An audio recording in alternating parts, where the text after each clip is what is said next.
For this stitch we need multiple of 2, and here I cast on the stitches like this.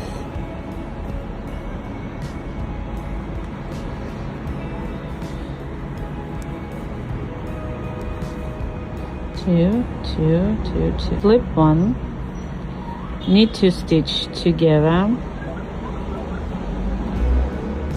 drop first one, and this one we need again together like this.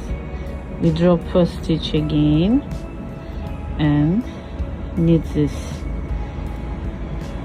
one and this one together. So till end of the row we do the same.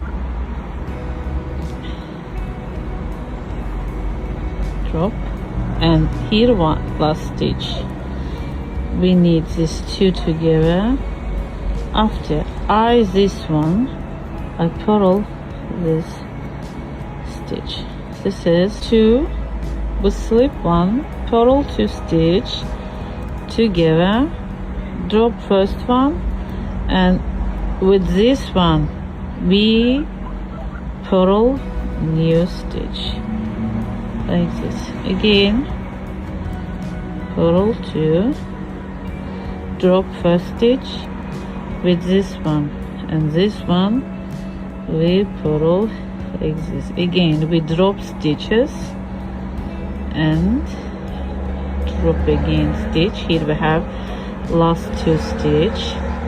These 2 stitch we purl again together, drop this one, and this one we just purl. These 2 rows we repeat all the